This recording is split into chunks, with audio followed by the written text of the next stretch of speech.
Hello, listeners.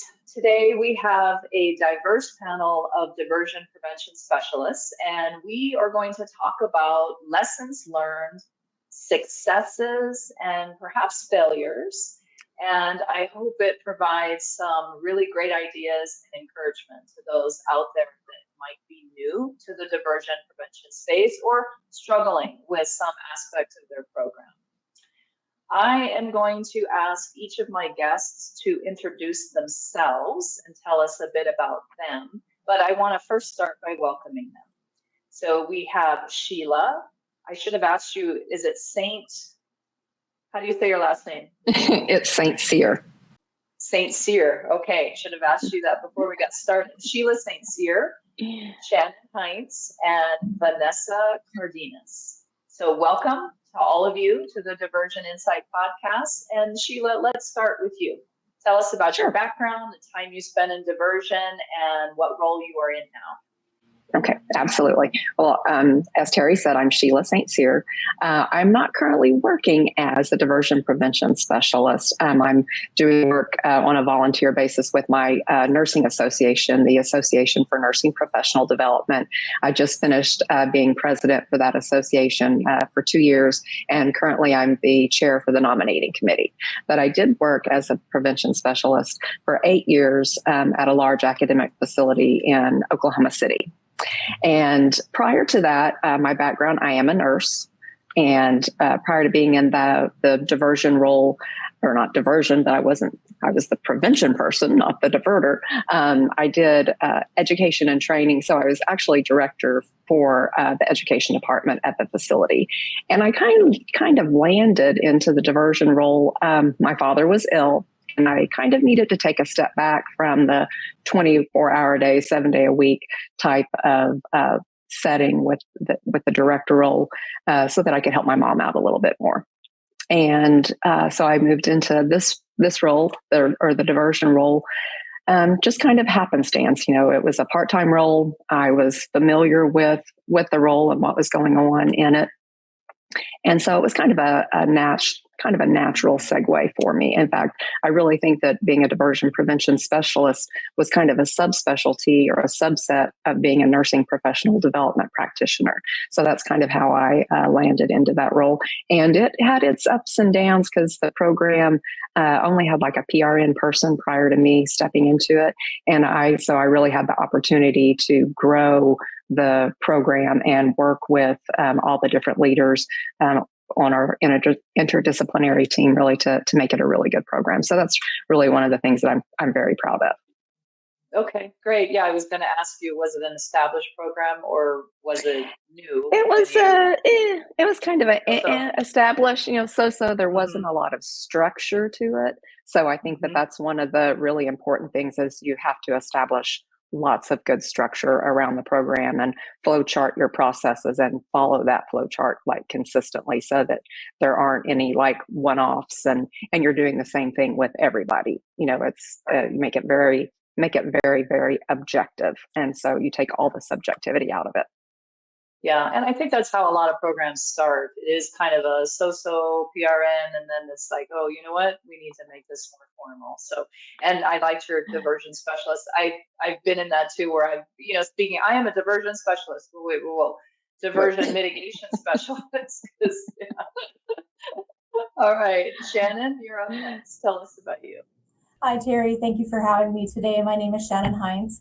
I'm also a registered nurse and have been for about 28 years. My background has been mainly floor nursing, the majority of my life, except for maybe the last, I would say, 12 years of my career. Originally from Canada, so born and raised in Saskatchewan, kind of rural Saskatchewan. Made the transition down here to Billings, Montana, almost 9 years ago already. And again, I've had a variety of nursing roles, basically all frontline med surg, and then kind of the end of my career was emergency nursing. I was in leadership after I moved to the U.S. because the healthcare systems are very, very different than Canada.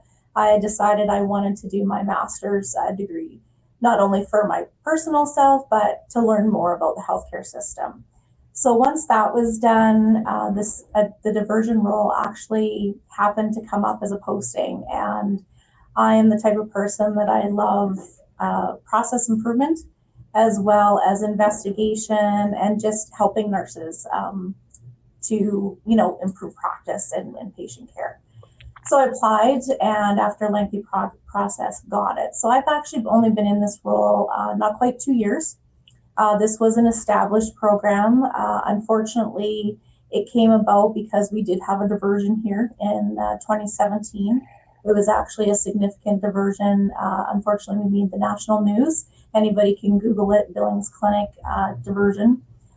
We had basically an RN diverting in our cath lab, substituting saline for fentanyl. So that just kind of opened up the necessity for a diversion program of sorts. The person that started the program, unfortunately, had left a few months before I started in this role, but did a fantastic job for, I believe, 6 to 8 years in this role and really had a good foundation. So it was easy for me to, kind of slip into this role because there was already a lot of foundation for things. So still learning, every day is different. I would have to say, the biggest thing learning in this role is you have to keep an open mind because first of all, there are no two cases the same. And just when you think that something is that really possible? Did that really happen? It probably did. And so I think that's one of the biggest lessons that I've had in this role so far. Yeah, good point. And yes, sorry to hear about the reason why your program needed to come about. That's something that we try to really impress upon people is don't wait for that to happen, right? Get a program in place so that you can mitigate that, hopefully, from happening. But, they responded and now you guys are up and going. And you're right about having an open mind. Yeah, that is, at first you go into an interview, you're so sure, and then you walk out with more information and it's like, oh, okay. And so after that happens to you a few times, you just don't walk in there anymore with any preconceived notions because you know what it is. And also your comment about you love process improvement. Not all nurses, not all pharmacists, not all pharmacy techs, not all quality compliance people lend themselves to this kind of role. And so it does take that process improvement, detail, investigative kind of person to do it. So not everybody has the traits to really do a good job with it. All right, Vanessa, you are up. Tell us about you. Thank you. Thanks, Terri, for the invitation. So my name is Vanessa Cardenas, and I am a pharmacy technician by trade. Started my pharmacy journey about 22 years ago, obtaining my pharmacy technician license in the state of California, and I've been practicing ever since. Been with my current organization for 15 plus years now, and I started there just as a frontline technician.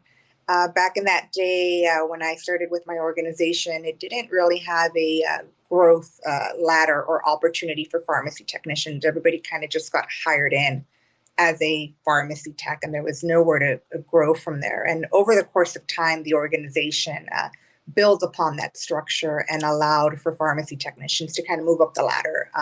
From a Tech 1, they restructured their program from a Tech 1 to a Tech 2 to a technician specialist. So with eager to wanting to move up the ladder and create new opportunities for myself, I continue to take those opportunities and making my way through till a technician specialist. Became a technician specialist at my organization in 2016, and I oversaw it was a narcotic technician specialist for the one hospital that I was at.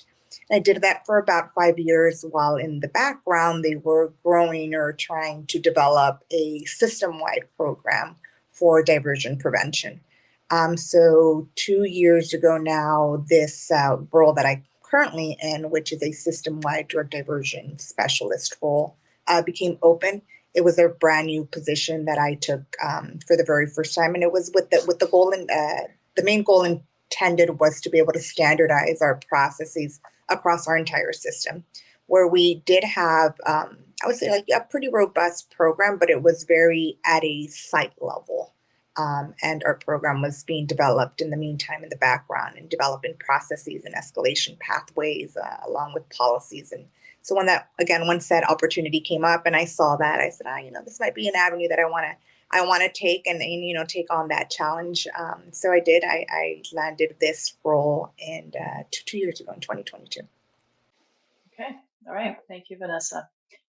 All right, so let's, Shannon, question for you. You're in the fairly early stages of your time as a diversion specialist. Are there a couple of, like, maybe most important or big bang for the buck that you would recommend that people start with? Now, your program was already in place, so maybe you didn't really find anything specific with your program, but maybe something you saw needed improvement or updating. Any of that you would want to share with the listeners? Thank you. Yeah, there's a couple things. Of course, when you go into a role like this, there's so much, right? And you have to kind of wrap your head around it. That I'm only one person in my role. There is only one person. I am in a full-time position for this. So one person can only do so many things. So that was kind of the first thing. I had to have kind of this personal reflection that I'm one person, I'm going to do the best I can, but I have all these resources around me. So just as you indicated, Terri, we do have a very robust senior leadership team that I have as an oversight committee. Yes, I do drive the program, but at any time I can reach out to our legal person or our VP. Our CNO is available, as well as we actually do have one of our co-CMOs on our committee as well that is readily available. So that is so important. I've actually had some discussions recently with another facility that, for lack of a better term, feels like they're banging their head. They're not getting anywhere. They're spinning their wheels. And one of the comments that I just made to them is you have to get buy-in. Because if you don't have buy-in from your organization, first of all, you need to find the why. Why are we doing this? And then second of all, you need those people, those big advocates that are going to help you through the process improvement. Because if the organization doesn't have a why or doesn't feel invested in diversion, why are you having the program? The second thing I can say is I started small, and just like I said, there's so much to any diversion program. So what I kind of looked at was kind of listened to my peers, started to look at safety nets a little bit, and then started looking at the data. We have a Protenus AI diversion system that we utilize as one of our tools. And I noticed like our unreconciled medications were high, triple digits. And, again, as one of those people that why I started asking the questions and got to the point that nobody was really forthcoming with, yeah, this is the reason why. So I actually went to one of our governing council meetings and talked to some leadership and just said, hey, would anybody be interested in doing a trial with me? We use Omnicell. Could we do this trial and start this? And I did have a team, actually a fairly new leadership team and a fairly new unit in our organization. And it was my win. And basically we saw them go from double digits to single digits with their unreconciled medications. We rolled that out to all our med-surg units, as well as a couple of our critical care areas. And we've seen significant changes with that. Unfortunately, when I looked at the data yesterday, it wasn't. So I was a little bit upset with that. But you also in this world have to understand, again, the why. The why is we have a lot of new grants starting. We have some travelers that are, coming in and out. So, I think that's part of it. We kind of talked a little bit before we started this that you have to roll with it because no 2 days are the same. Right. Can you share with us what that program was? I was just talking to somebody else that was saying, oh my goodness, the amount of, unaccounted fors that we have that are missing. And it's like, yeah, this is what you discover when you turn on your software. I mean, yes. It's there, but when you turn on that software, you start to see it. So can you share with us what it was that you did to bring those numbers sure. down? So it was actually fairly simple. So we have Omnicell. So I talked with our Omnicell rep here, who's one of our pharmacy analysts or IT people. And we looked because we can get reports printed out kind of daily. So what we did was with this unit we started, they picked the time.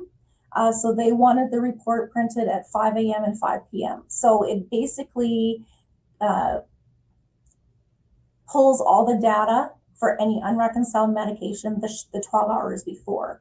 So if I'm working days and I have, say, a medication that I miss giving, it's going to show up on that sheet. So initially we had the charge nurses basically, say, hey, Bob or Jane or whoever, you're missing a medication. But pretty soon people started going to that printer because they didn't want their peers to know they made a mistake. And I can honestly tell you that was a significant change in our organization for the culture.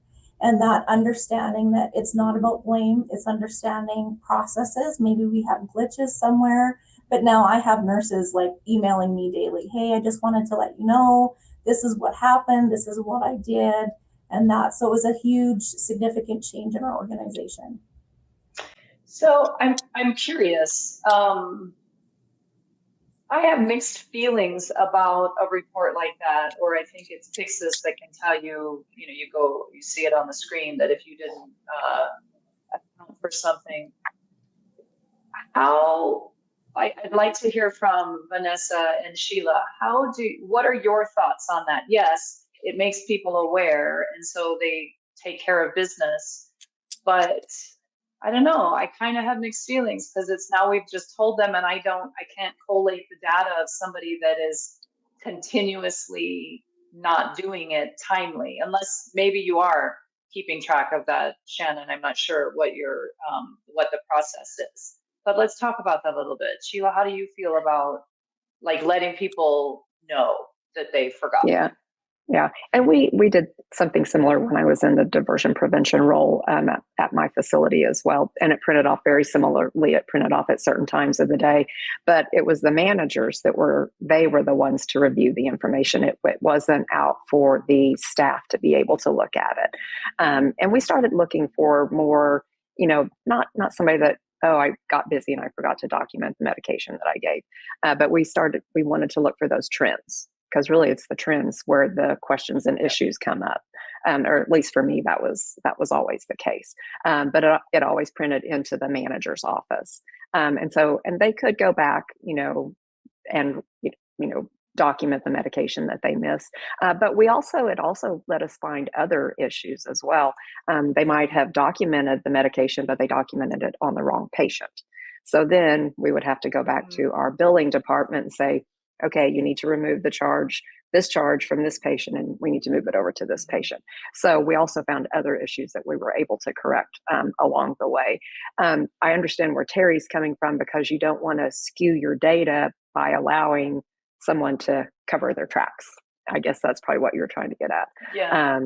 And that's why we had it print into the manager's office instead of having nurses have access to it. But we encourage nurses, especially those nurses that may have missed a documentation of a medication. Maybe they even missed a couple of times. We made sure that they had tools that they could use to kind of double check themselves at the end of the shift to make sure that they had completed everything accurately and timely. Right. Okay. Yeah, Shannon, are they doing any tracking and trending to see if the same person is? So what happens is with our Protenus AI system, that also tracks in the background. So I get cases sent to me. You can decide how many cases a week, and that tracks that piece of it. So if it's somebody that's continually, even though they're fixing it, it'll pop up as, back charting is outside of the parameters or whatever. Right. So there's other ways to pick it up, as well as, just the same name will keep popping up. Sure. If that makes sense. And that if it's somebody that is, I usually know if it's a new grad, or maybe it's somebody that has never, like in my entire time here, made an error. And then it's like, okay, something happened with that shift. Right. And so I think, the diversion program itself is more than just that. that document that's printed off. Yeah. There's so many other tools we have to use. And that's one of the things, like talking about so many other tools. I think it's like, for me, I was the only person that served in that role for probably for 7 years, I guess. So I kind of had to like pick and choose, but I tried to make really good choices of the things that I monitored. That way I could look at incident reports, and I could look at, and we used RX Auditor was the software that we utilized. So I would look at that, but then I would also just, I had good contacts with my HR people.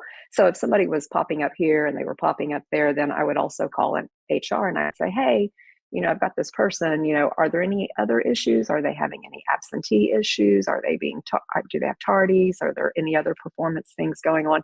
So it's kind of like being able to look at all the data to really give a good picture of what was going on.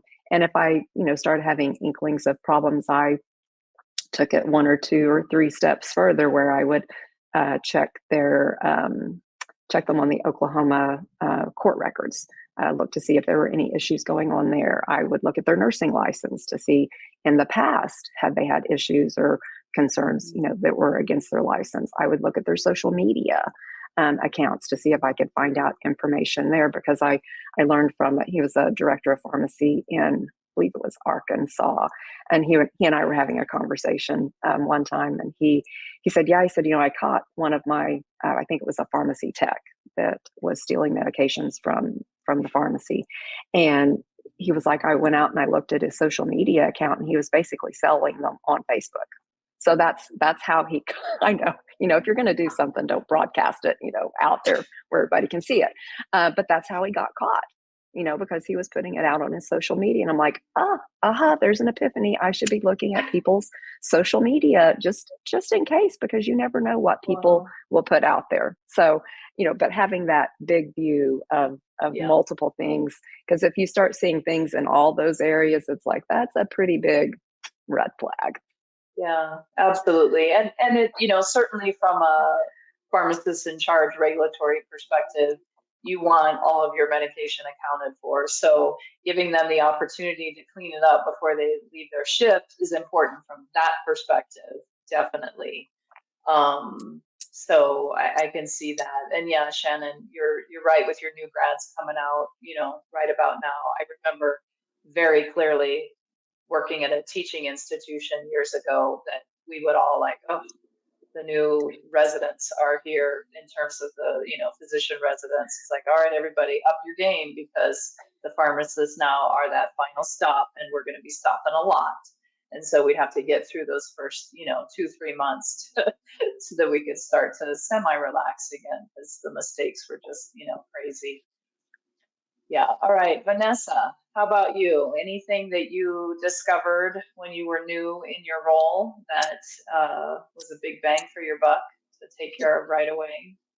Yeah, but let me touch on that last topic. I wanted to share my insight on putting out reports that kind of let individuals clean up their or cover their trail before they leave. We don't do it at our organization, and we have mixed feelings about it, as well as we do realize that it would clean up a lot of poor practice and allow our AI system to not fire a lot of or as much missing med alerts or high risk alerts, and that would minimize the level of work that we do. We kind of don't really give them a lot of information on what it is that we're looking for.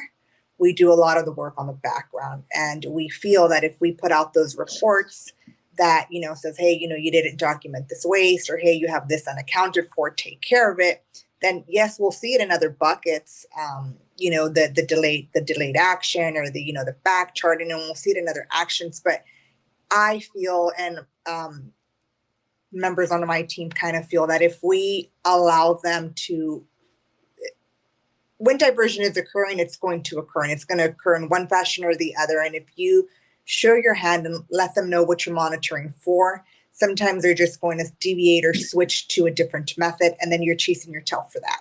So the unaccounted or lack thereof documentation is the low-hanging fruit. So we don't preview them to letting them know what they have unaccounted for before their end of the shift.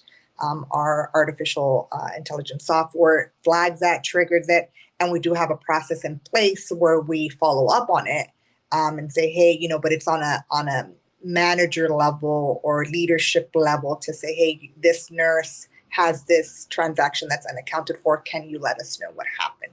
And then we have a process where after a handful of them, 3 of them will take that into a more of a serious look, and we'll want to do what you gals already mentioned. Start looking at other things, looking at the whole picture, trying to summarize what's really going on with this individual from a trending perspective. So, kind of wanted to share my thoughts on that. It's interesting. I mean, there are different ways to look at it. That is for sure. So this is good. We do get questions. People will ask us, hey, can you set us up with a report? And I really do explain. I really do say, that the report is an option. The software we use Omnicell, does have the capability of doing it, but I don't think that it's the best thing. So we do teach them that, hey, if they're concerned that their waste transaction didn't go through, they can look for a receipt transaction, at the Omnicell. So we teach to that. We teach, we have the closed loop process in Omnicell to say that, hey, if they have something outstanding, they withdrew a partial dose, every time they log on, they get that little banner at the top of the screen in Omnicell. So we do have some processes in place that allow nurses. We know it's hectic. We know they're often rushing. We know they're busy, but there is a lot of opportunity that if they just take the time to slow down, read their screen, that they can fix these more in real time. We also try to promote, the wasting right at, the time of removal so that you don't have to forget about that, undocumented waste. So we try to push more on those things than an end of shift report to say, oh, you lacked doing all of these tasks throughout the day. Go back and fix them. So. Yeah, makes sense. Okay. Yeah. Any big bang for your buck? Yes. What came to mind when you asked that question, I had mentioned that when I kind of stepped into this role, it was already developed from on paper. And when I came into this role, I felt like I had, a decent number of years of experience and thought I knew what I was doing and was like, okay, this is going to be a nice transition. And I really quickly learned that there's so much outside of hospital, right? So now I oversee the program for the entire system. And I wish that I would have taken the time to kind of learn the entire system. I felt very confident with what I knew from a hospital setting and the processes from a hospital setting. But when I stepped into this corporate role, it was like things vary so much in different settings, right? In urgent care spaces and clinic spaces and surgery centers and outpatient pharmacies. And yes, our standards are the same and the, DEA requirements are the same, but the way we practice within our organization is completely different. And I'm still finding that I learn on a day-to-day basis. Somebody will come with me and I'm like, I didn't even know you guys had meds there. Like an infusion center? Wait, what? And, and then I have to jump on it and have this sense of urgency. So I really feel like that was that would have been a big bang for my buck if I had taken the time to out the gate learn more in detail about the way my organization is structured. And being there, at that point I had been there, 11, 12 years, and I was like, oh, I got this. Like I know what I'm doing. I'm the expert on my organization. Nope, just on my facility. Yes. Yeah. All right. So that's a good. Well, I was going to say, when you look at, who touches medications the most, you automatically think about, nurses for the most part. And, with nurses, they can, have a role in so many different areas. And you're absolutely right. They all function a little bit differently. And even though I'm a nurse by trade, I never worked post-op and, how they function and how, they titrate doses. So having to learn all of that and learn what's acceptable in that area while yet still maintaining the security of the medication and the integrity of it and all of that. And clinics are completely different, and surgery, in the OR is completely different with the anesthesiologist. So you're right, kind of learning the do's and the don'ts and what is standard of care and standard of practice in those areas. I think it's important because then when you're looking at the data, oh, that's okay because of this particular setting, but it might not be okay in an acute care setting or in a critical care setting. Right. Yeah. And it's kind of the difference between just the workflow versus maybe best practice. I mean, that might be your workflow. It might not be best practice, but okay, maybe this is what happens in this kind of, arena. So Vanessa, you've kind of launched us on lessons learned. So I will take that as a lessons learned. And Shannon, you have a breadth of experience with lots of different nursing units, shall we say, different types. So I'm sure that was a big advantage for you and from that perspective. Do you have any lessons learned that you can share? Yeah, I think, one of the biggest lessons learned probably in the last bit is we've had a change in our anesthesia practice here at the Billings Clinic. So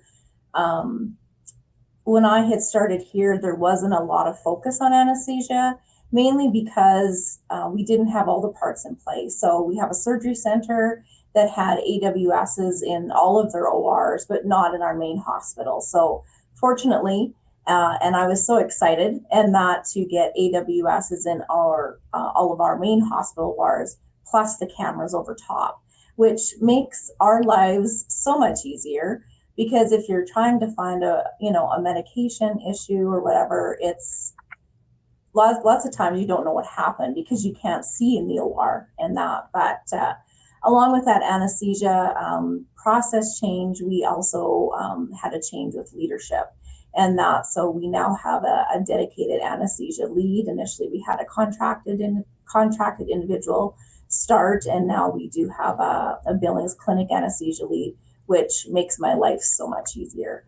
We have a great communication. I do monitor anesthesia, unreconciled stuff as well. And I know, like even yesterday, when I was reviewing something, I was like, gosh, that really seems like a lot of medication that individual gave. So I have a great rapport with the lead and just said, hey, could you have a look at this chart for me and that, because this seems like a lot. And it was great. It was like, no, this is right and whatnot. But I think understanding, like, I'm not the expert, I'm still learning every day, but you need to find those experts in your program to help you identify, like, is this truly an issue?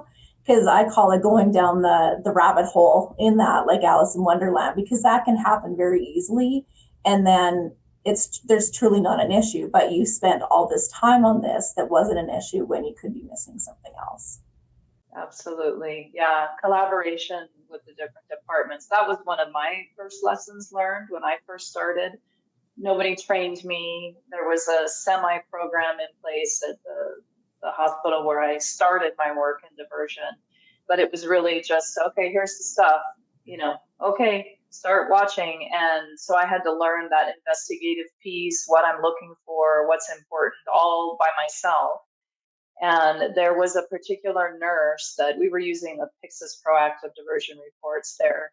And the particular nurse that just had that +2 standard deviation, which, is not high. Most programs don't even look at that. But she had it consistently for months. And so she would pop up on the list of, this is what you're supposed to look at her. I'd look, everything seemed fine. I'd pass it off to the nurse manager. She would hand it back to me, signed off that she reviewed it. And finally, after, like 3 months, and I knew she'd been on there prior to me starting over, I'm like, this is just weird. I mean, nobody comes up this much. And, are you not finding anything? And that was when the manager admitted to me, oh, I'm not really looking that hard at it. I'm like, okay, you need to look. And so when she did, right now, this month, she's looking, she's like, why is she removing PCAs? We don't do PCAs in our unit. Like, we wait till the floor. It's like, okay, well, I didn't know that. I mean, that's normal in a PACU. This is PACU. Like, some places do. So it was information I didn't know. Everything was accounted for. But as soon as the manager actually took the job seriously, immediately it was like, that's not normal. Well, that's what she was taking. And she'd been doing it for quite some time. So that was when I realized, I'm telling the managers, here's your audit, see what you see. but it required a deeper conversation and a deeper relationship with those people. And that is pure collaboration. Like, I cannot do this myself. You are the expert here. You need to tell me if you see something that is going on. And that's where either your diversion response team with your experts or the manager in that area to, like, look it over. But that was my lesson learned. So, Sheila, do you have any lessons learned that you can recall?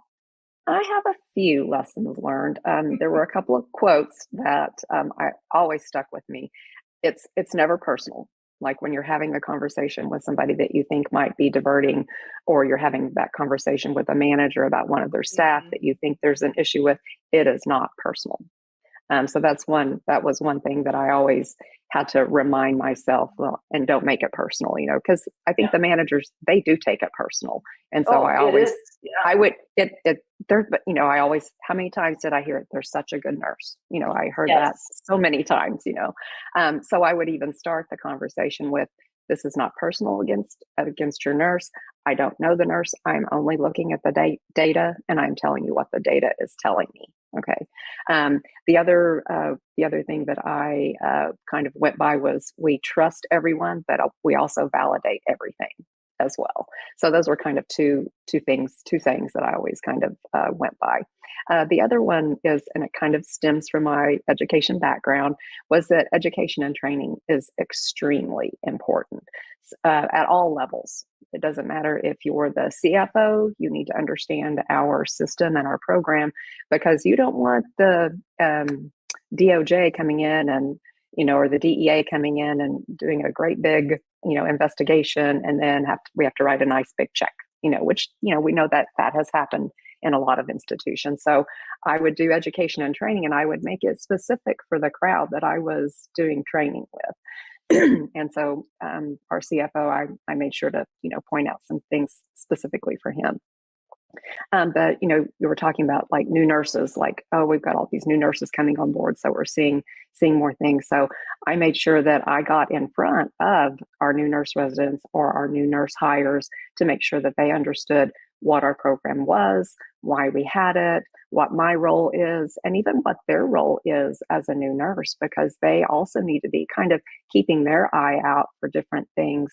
If they always have that nurse that comes up to them because they know that they're new to the unit and saying, hey, I forgot to have somebody watch me waste that, 2 milligrams of morphine. Could I just get you to sign off on that, real quick?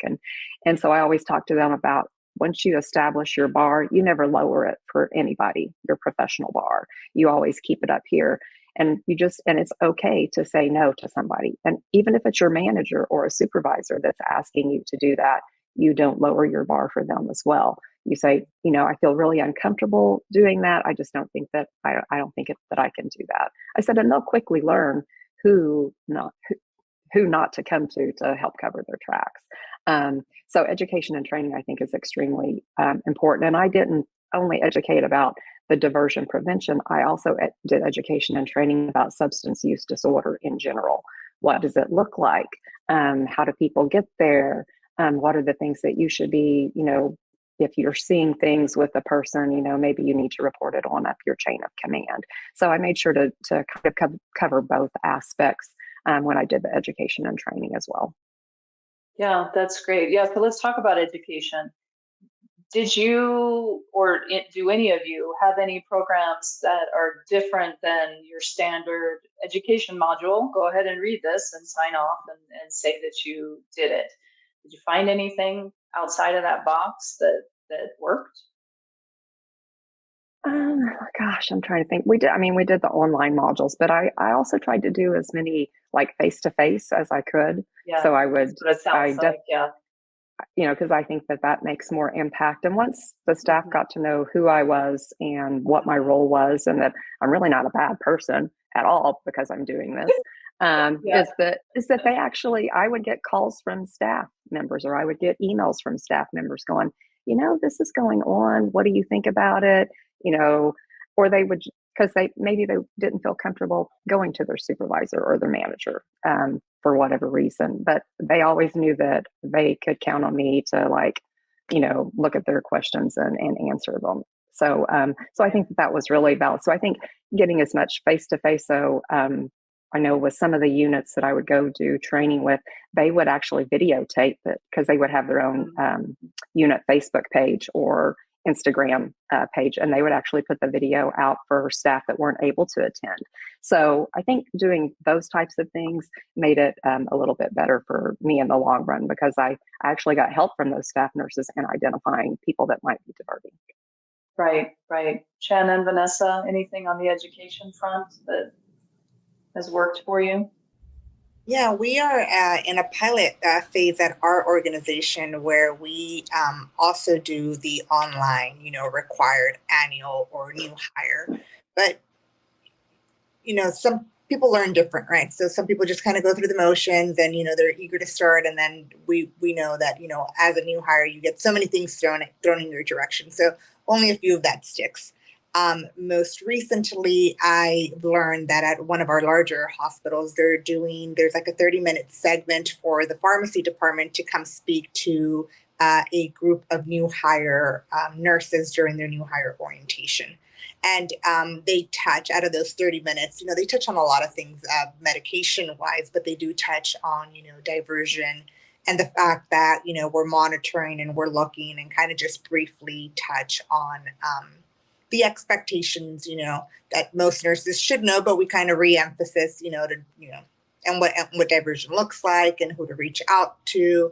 So I feel like it's another touch point aside from their online modules, is another touch point.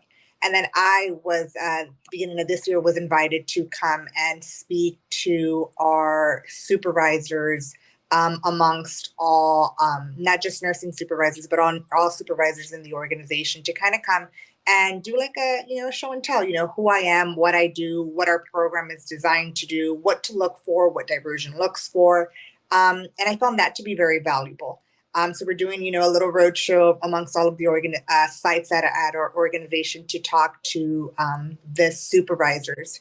And then I haven't done it yet, but I was invited to come and talk to managers and above and kind of do the same presentation, just so that we can touch everybody, right? And everybody can see what our program does, because we've learned that what they think we can do and sometimes what we have the ability to do are two completely things.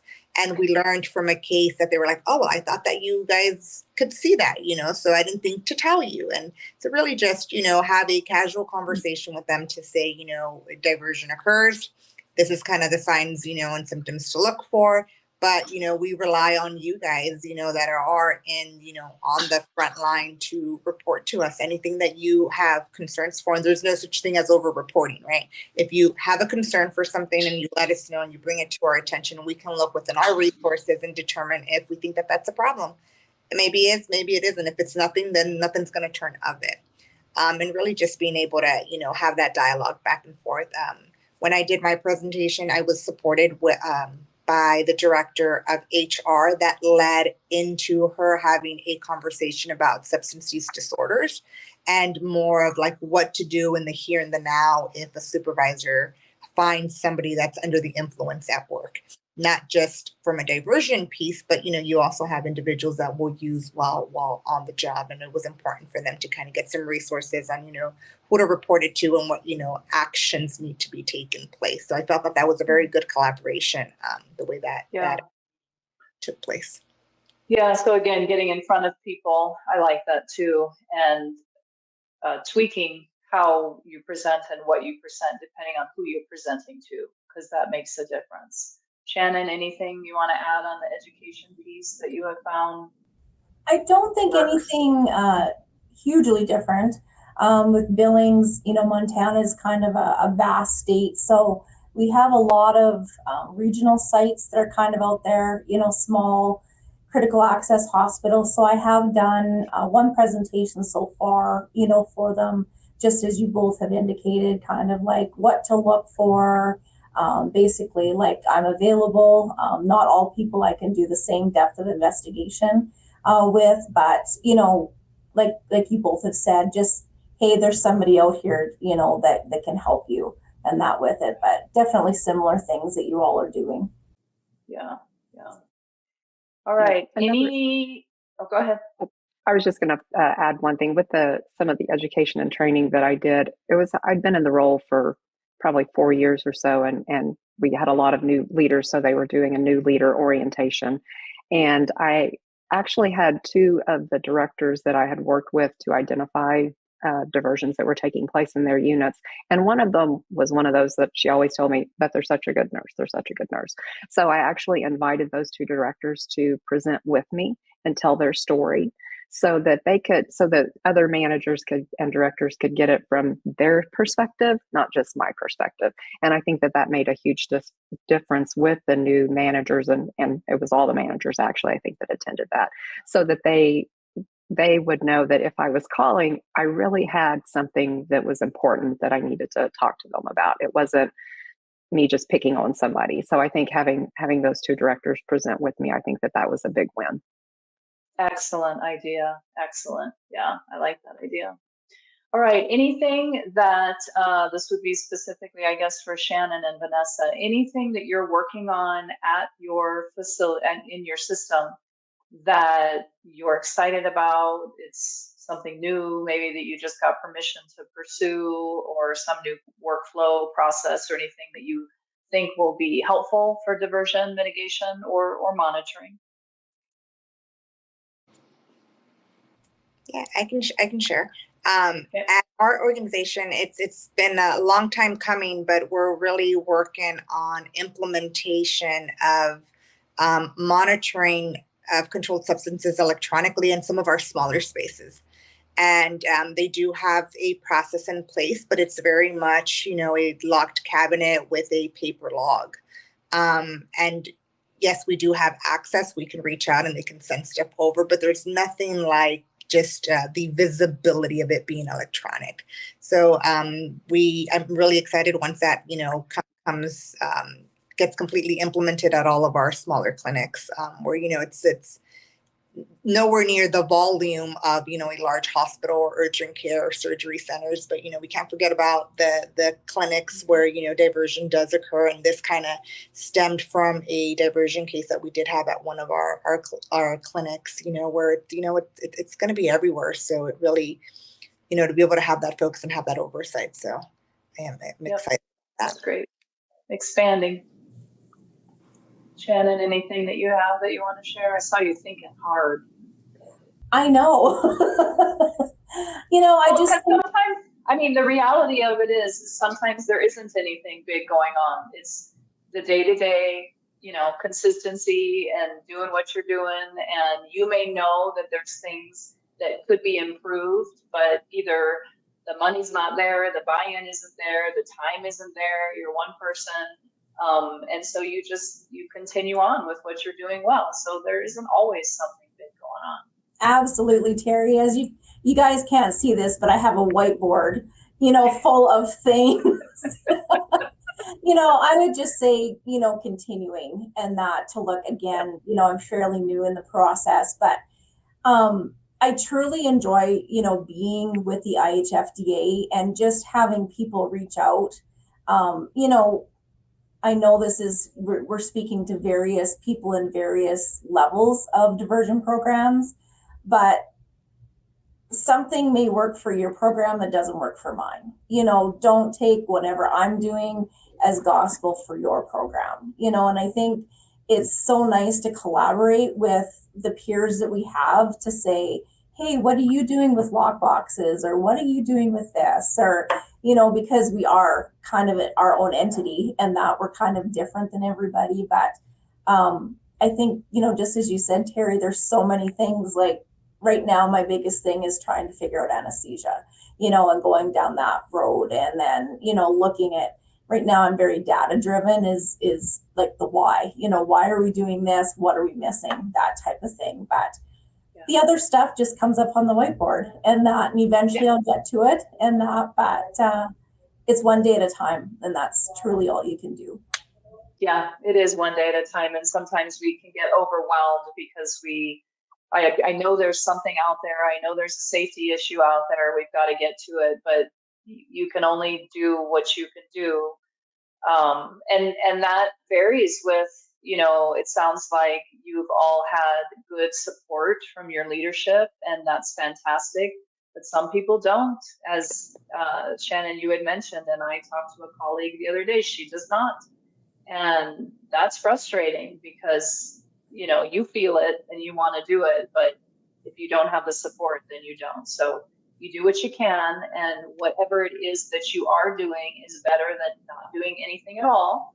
So you are making a difference, and you just keep going, and you keep plugging away, and finding people that you can network with is an excellent resource. So yes, definitely encourage everybody to do that. All right, Terri, go ahead. I was just going to add that, just when you think you have everything down pat, to allude to what Vanessa's saying, is the non-controlled substances are now just as much something that we need to watch as the controlled. And so that's the added twist in the game of diversion. Yeah. Well, people with a substance use disorder they're constantly evolving and constantly looking for new ways. Just because you have a program doesn't mean that people aren't going to divert at your institution. And so, just when you think you got it nailed, you talk to somebody who tells you what happened at their place, and you're like, oh my gosh, never thought of that. So we have to constantly be thinking big picture and open to that. And you're right, the non-controls, that is just a black hole. At first it was just, okay, those that have a CNS depressant effect. Well, now it looks like it. Like, well, like how many, little white pills are there that look like another white pill? So yeah, it's constantly evolving. All right. Terri, well, this is a good conversation. Go ahead. You said something about how, diverters, they will change, their modus operandi and do things differently. Mm-hmm. There was a saying that I heard, and I can't remember if it was at an IHFDA convention or if it was somewhere else, but they said, diverters are smart. We are smart.